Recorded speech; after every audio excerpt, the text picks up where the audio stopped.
Second Chronicles, chapter 20. Pwede bang basahin Sterioli? O sino nakita? Ito na lang Sterioli. Second Chronicles, chapter 20, verse 1 to 15. Tapos tatalon tayo sa 21 hanggang 22. Sige, pakibasa. Laksan mo na lang. At nangyari pagkatapos nito na ang mga anak ni Moab at ang mga anak ni Ammon at pati ng iba ng mga Ammonita ay naparoon laban kay Josaphat upang makipagbaka. Nang magkagayoy nagsiparoon ang iba na nagsipagsaysay kay Josaphat na nagsasabi, may lumalabas na isang lubhang karamihang laban sa iyo na mula sa dako roon ng dagat na mula sa Syria. At narito, sila'y nangasa Hasasun Tamar na siyang ingin. At si Josaphat ay natakot at tumalagang hanapin ng Panginoon at siya ay nagtanyag ng ayuno sa buong Juda. At ang Juda ay napitisan upang humingin tulong sa Panginoon. Sa makatuwid bagay mula sa lahat ng bayan ng Huda ay nagsiparoon upang hanapin ang Panginoon. At si Josaphat ay tumayo sa kapisanan ng Huda at Jerusalem sa bahay ng Panginoon sa harap ng bagong lumban at kanyang sinabi, O Panginoon ng Diyos ng aming mga magulang, di ba ikaw ay Diyos sa langit? At di ba ikaw ay puno sa lahat ng kaharian ng mga bansa? At nasa iyong kamay ang kapangyarihan at lakas, na ano pat walang makaharap sa iyo. Di mo ba pinalayas, O aming Diyos, ang mga nananahan sa lupain ito sa harap ng iyong bayang Israel? At iyong ibinigay sa binhi ni Abraham ang iyong kaibigan magpakailanman. At nagsitahan sila roon at ipinagtayo ka ng santuario roon na ukol sa iyong pangalan na sinasabi, kung ang kasamaan ay dumating sa amin, ang tabak ng katulad, o salot, o kabutong, kami ay nagsisitayo sa harap ng bayan na ito at sa harap mo, sapagkat ang iyong pangalan ay nasa bahay na ito. At kami ay dadaing sa iyo sa aming pagdadalamhati at kami ay iyong dininggin at iniligtas. At ngayon, narito ang mga anak ni Ammon at ni Moab at nang sa bundok ng Seir na hindi mo ipinalusog sa Israel nang sila'y magsilabas sa lupain ng Ehipto, kundi kanilang nilipuan sila at hindi sila nilipon. Tingnan mo kung paanong sila'y gumaganti sa amin na nagsisiparito upang palayasin kami sa iyong pag-aari na iyong ibinigay sa amin upang manahin. O aming Diyos, hindi mo ba hatulan sila? Sapagkat wala kaming kaya laban sa malaking pulutong na ito na naparirito laban sa amin, na hindi ba nalalaman namin kung anong nakarapat gawin, ngunit ang aming mga mata ay nasa iyo. At ang buong Huda ay tumayo sa harap ng Panginoon, pati ang kanilang mga bata, ang kanilang mga asawa, at ang kanilang mga anak. Nang magkagayoy dumating kay Jahaziel, na anak ni Zacarias, na anak ni Ananias, na anak ni Jehiel, na anak ni Matanias, na Libita. Sa mga anak ni Asaph, ang Espiritu ng Panginoon sa gitna ng kapisanan. At kanyang sinabi, dingginin niyo buong Huda at inyong mga taga-Jerusalem. At ikaw, si Haring Josaphat, ganito ang sabi ng Panginoon sa inyo, huwag kayong mga takot umanglupaypay man dahil sa malaking karamihang ito, sapagkat ang pakikibaka ay hindi inyo, kundi sa Diyos. At nang siya'y makakuhang payo sa bayan, kanyang inihalal sa kanila ang magsisiawit sa Panginoon at magsisipuri sa ganda ang kabanalan habang sila'y nagsisilabas na nagpapauna sa hukbo at nagpagsabi, magpasalamat kayo sa Panginoon sapagkat ang kanyang kaawaan ay magpakailanman. At nang sila'y mga pasimulang nagsiawit at magsipuri, ang Panginoon ay naglagay ng mga bakay laban sa mga anak ni Ammon at ni Moab at nang sa bundok ni Seir na nagsiparoon laban sa Huda at sila'y nangugsugatan. Praise the Lord. Palakpakan natin ang Panginoon. Hallelujah. So, ang ibig sabihin, ganun kahalaga ang mga mangaawit. Ganun kahalaga ang instrumento. Ganun kahalaga, mga kapatid ko, ang pagpupuri sa Diyos. Amen. Amen. Makakaupo na tayo, mga kapatid. Hallelujah. So, sa hapong ito, hallelujah, alam ko, mga kapatid, na tayong lahat ay humaharap sa ating mga pagsubok sa buhay. Pero sabi ko nga, mga kapatid, hallelujah, atin pong pag-aaralan kung gaano kahalaga raw, mga kapatid ko, ang worship and spiritual warfare.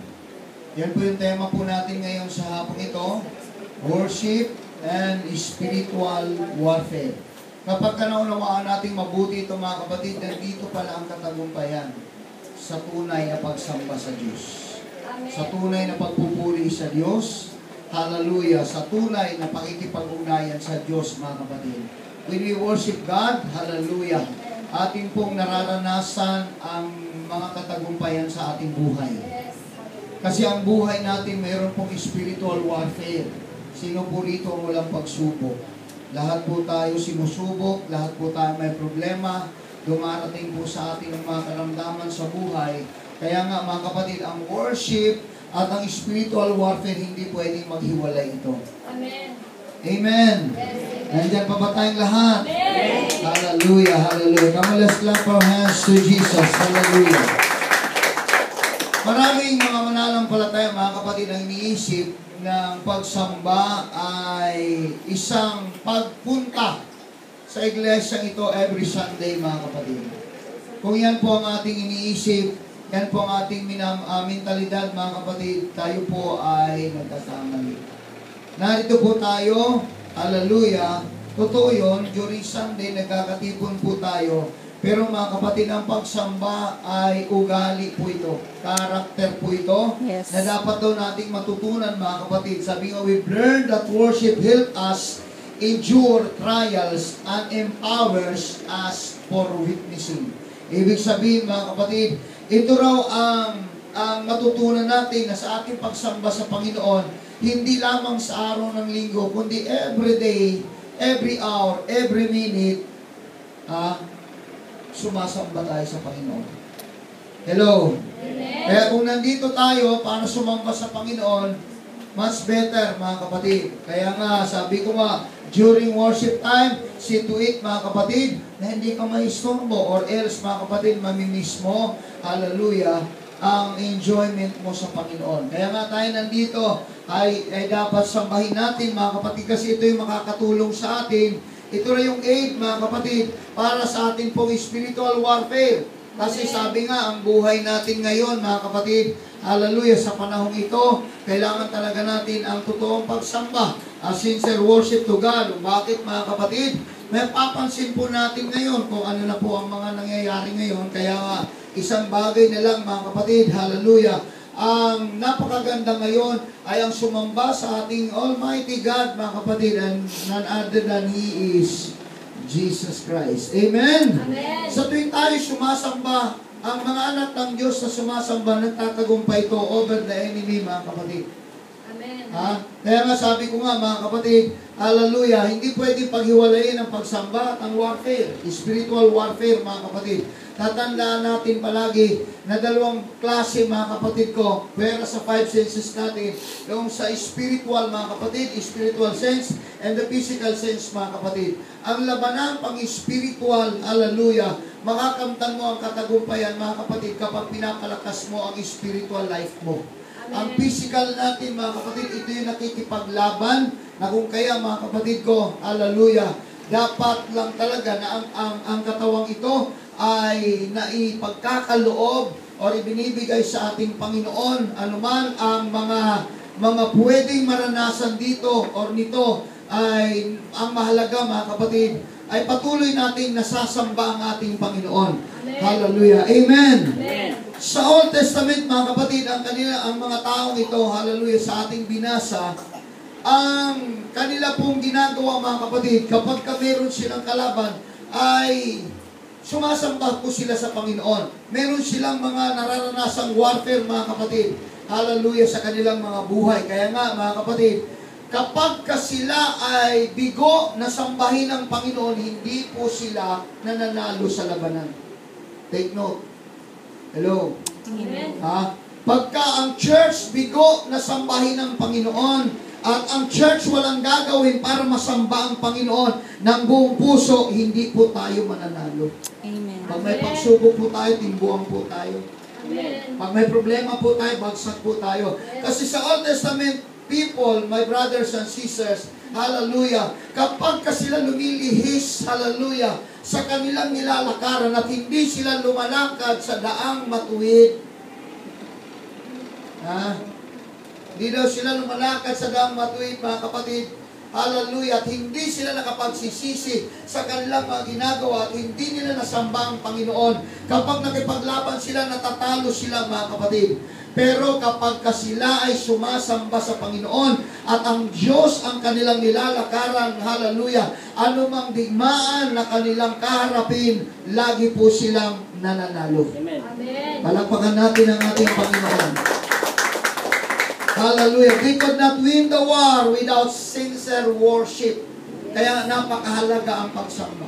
Amen. Napakahalaga ang worship natin hindi lamang dito, kundi sa araw-araw nating ginagawa. Minuto, mga kapatid, dapat kasama natin ang Diyos na atin pong sasambahin. Amen. At hindi lamang po tayo sumasamba sa Diyos pagka may problema. Pinupuri natin ang Diyos. Araw-araw din po, sinasamba natin ang Panginoon. In good times, in bad times, we must praise the name of Jesus. Hallelujah. Ganyan po yung kailangan, mga kapatid. Everybody say amen. Amen. Meron akong babasahin sa inyo, mga kapatid ko, mga Bible character na nung sila ay nakaranas ng matinding problema, hallelujah, isa po ang kanilang nilalapitan, ang ating Panginoong Diyos. In the book of Acts chapter 16, bago tayo pumalaot sa ating mensahe, hallelujah, Acts chapter 16, and verse 23, ganito po ang sabi, at nang sila'y mapalo na nila ng marami. Bakit pinalo si Pablo at si Silas dito? Sila po ay pinersecute, sila po ay pinakulong ng mga Pariseo. Bunga po ito ng kanilang pangangaral ng Ebanghelyo. Kaya nung sila'y mapakulong, anong sabi? Pinalo pa sila ng marami. Ipinasok sila sa bilangguan na ipinagtatagubilin sa tagapamahala na sila'y bantayang maigi para silang mga kriminal. Hallelujah. Na nang tanggapin nito ang gayong tagubilin, ay pinasok sila sa kaloob-looban ng bilangguan at piniit ang kanilang mga paa sa mga pangawan. Datapwat ng maghating gabi na si Pablo at si Silas ay nagsipanalangin at nagsiawit ng mga himno sa Diyos. At sila ay pinakinggan ng mga bilanggo. At kaginsay-ginsay nagkaroon ng isang malakas na lindol. Alupat na nagsiuga ang mga patibayan ng bahay bilangguan. At pagdakay ng abuksan ang lahat ng mga pinto. At nakakalas ang mga gapos ng bawat isa. Hallelujah. Sila po ay nakaranas ng matinding pagsubok. Amen. Sila po ay nakaranas ng matinding problema sa kanilang buhay. Pero hindi sila lumapit sa tao, lumapit sila sa Diyos. Amen. Para masolusyonan ang kanilang problema. Pero isang bagay ang kanilang ginawa, mga kapatid, sila po ay nanalangin sa Panginoon. Amen. At nung sila ay manalangin sa Panginoon, sila